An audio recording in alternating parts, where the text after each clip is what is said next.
നമസ്കാരം. ഭൂമി ഒരു ജലലോകം എന്നാണ് വിശേഷിപ്പിക്കപ്പെടാറുള്ളത് എങ്കിലും ഈ നീലഗ്രഹത്തിൽ ഇത്രയധികം ജലം എങ്ങനെ എത്തി എന്നത് ശാസ്ത്രലോകത്ത് ഇന്നും സജീവമായ ചർച്ചാ വിഷയമാണ്.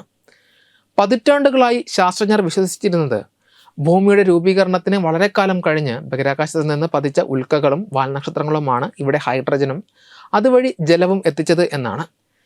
എന്നാൽ ഈ അടുത്ത കാലത്ത് നടത്തിയ പഠനങ്ങൾ ഈ ധാരണയെ അടിമുടി പിടിച്ചുലയ്ക്കുകയാണ്. ഭൂമിയുടെ ഉത്ഭവകാലത്ത് തന്നെ ജലരൂപീകരണത്തിന് ആവശ്യമായ ഘടകങ്ങൾ ഇവിടെ ഉണ്ടായിരുന്നുവെന്ന സൂചനയാണ് അപൂർവമായ ഒരു ഉൽക്കയെക്കുറിച്ചുള്ള ഗവേഷണങ്ങൾ നൽകുന്നത്. ഇത് ഭൂമിയിലെ ജലത്തിൻ്റെ ചരിത്രത്തെക്കുറിച്ചുള്ള ലളിതമായ വിവരങ്ങളെ സങ്കീർണമാക്കുകയും പുതിയ ശാസ്ത്രീയ ചിന്തകൾക്ക് വഴി തുറക്കുകയും ചെയ്യുന്നു. അന്റാർട്ടിക്കയിൽ നിന്ന് കണ്ടെത്തിയ എൻസ്റ്റാറ്റൈറ്റ് കോൺട്രൈറ്റുകൾ എന്ന വിഭാഗത്തിൽപ്പെട്ട ലാർ 12252 എന്ന ഉൽക്കയാണ് ഈ പുതിയ കണ്ടെത്തലിന് ആധാരം. ഏകദേശം 450 കോടി വർഷങ്ങൾക്ക് മുൻപ് ഭൂമി രൂപപ്പെട്ട അതേ പദാർത്ഥങ്ങളാൽ നിർമ്മിതമായവയാണ് ഇത്തരം ഉൽക്കകൾ എന്ന് കരുതപ്പെടുന്നു. മുൻപ് ഇവയെല്ലാം വരണ്ട പാറകഷ്ണങ്ങളായിരുന്നു എന്നാണ് പൊതുവെ കരുതിയിരുന്നത്. എന്നാൽ ഓക്സ്ഫോർഡ് സർവകലാശാലയിലെ ഗവേഷകർ ഡയമണ്ട് ലൈറ്റ് സോഴ്സിലെ അത്യാധുനിക എക്സ്റേ സാങ്കേതികവിദ്യ ഉപയോഗിച്ച് നടത്തിയ പരിശോധനയിൽ ഈ പാറകഷ്ണങ്ങൾക്കുള്ളിൽ ഹൈഡ്രജന്റെ സാന്നിധ്യം കണ്ടെത്തി. മുൻപ് പലരും ഇത് ശ്രദ്ധിക്കാതെ പോയത് ഹൈഡ്രജൻ സൾഫറുമായി ചേർന്നാണ് ഈ ഉൽക്കകളിൽ കാണപ്പെട്ടത് എന്നതിനാലാണ്. പാറകളിലെ അതിസൂക്ഷ്മമായ ഭാഗങ്ങളിൽ ഹൈഡ്രജൻ സൾഫൈഡിൻ്റെ ഉയർന്ന സാന്ദ്രത കണ്ടെത്തുവാൻ ഇവർക്ക് കഴിഞ്ഞു. ഈ കണ്ടെത്തലിൽ ഏറ്റവും ശ്രദ്ധേയമായ കാര്യം ഇത് ഭൂമിയിലെ മലിനീകരണം മൂലം ഉണ്ടായതല്ല എന്ന ഉറപ്പാണ്.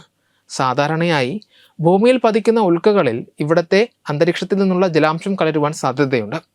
എന്നാൽ ഗവേഷകർ നടത്തിയ താരതമ്യ പഠനത്തിൽ ഉൽക്കയിലെ വിള്ളലുള്ള ഭാഗത്തിൽ ഹൈഡ്രജൻ കാണപ്പെട്ടില്ല. പകരം ഉൽക്കയുടെ ഘടനയ്ക്കുള്ളിൽ ആഴത്തിൽ സുരക്ഷിതമായി സൂക്ഷിക്കപ്പെട്ട നിലയിലായിരുന്നു ഹൈഡ്രജൻ സൾഫൈഡ്.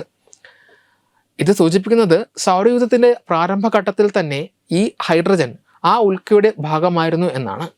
അതായത് ഭൂമിയുടെ നിർമ്മാണ വസ്തുക്കളിൽ തന്നെ ജലത്തിൻ്റെ വിത്തുകൾ ഒളിഞ്ഞിരുന്നു എന്ന് ചുരുക്കം. ഭൂമി പ്രധാനമായും രൂപപ്പെട്ടത് എൻസ്റ്റാറ്റൈറ്റ് കോൺട്രൈറ്റുകൾക്ക് സമാനമായ പദാർത്ഥങ്ങളിൽ നിന്നായതുകൊണ്ട് ഭൂമിയുടെ ആദ്യകാലത്ത് തന്നെ ഹൈഡ്രജൻ ഇവിടെ ഉണ്ടായിരുന്നു എന്ന് വരുന്നു. ഭൂമി ക്രമേണ ചൂടുപിടിക്കുകയും പരിണമിക്കുകയും ചെയ്തപ്പോൾ ഈ ഹൈഡ്രജൻ ഓക്സിജനുമായി ചേർന്ന് ജലമായി മാറിയിരിക്കാം. ഇതോടെ സമുദ്രങ്ങൾ ഉണ്ടായതിന് പിന്നിൽ വാൽനക്ഷത്രങ്ങളുടെ പതനം പോലുള്ള ആകസ്മികമായ സംഭവങ്ങൾ മാത്രമല്ല, ഭൂമിയുടെ തന്നെ അടിസ്ഥാനപരമായ രാസപ്രവർത്തനങ്ങളും വലിയ പങ്ക് വഹിച്ചിരുന്നു എന്ന് കരുതേണ്ടി വരും. ഇത് പിൽക്കാലത്ത് വാൽനക്ഷത്രങ്ങൾ ജലം എത്തിച്ചു എന്ന സിദ്ധാന്തത്തെ പൂർണ്ണമായും തള്ളിക്കളയുന്നില്ല എങ്കിലും അതിൻ്റെ പ്രാധാന്യം കുറയ്ക്കുന്നുണ്ട്. ഈ പഠനം ഗൃഹശാസ്ത്രത്തിൽ വലിയ മാറ്റങ്ങളാണ് കൊണ്ടുവരുന്നത്. ഭൂമിയിൽ ജീവൻ നിലനിൽക്കുവാൻ ആവശ്യമായ ജലം ഉണ്ടായത് കേവലം ഒരു ഭാഗ്യം കൊണ്ടല്ല, മറിച്ച് പ്രപഞ്ചത്തിലെ സ്വാഭാവികമായ രാസപ്രക്രിയയുടെ ഫലമായാണ് എന്ന നിഗമനത്തിലേക്കാണ് ഇത് വിരൽ ചൂണ്ടുന്നത്. നക്ഷത്രങ്ങൾക്ക് സമീപം രൂപപ്പെടുന്ന മറ്റ് ഗ്രഹങ്ങളിലും ഇത്തരത്തിൽ ജലം ഉണ്ടാകുവാനുള്ള സാധ്യതയുണ്ടെന്ന് ഇത് തെളിയിക്കുന്നു.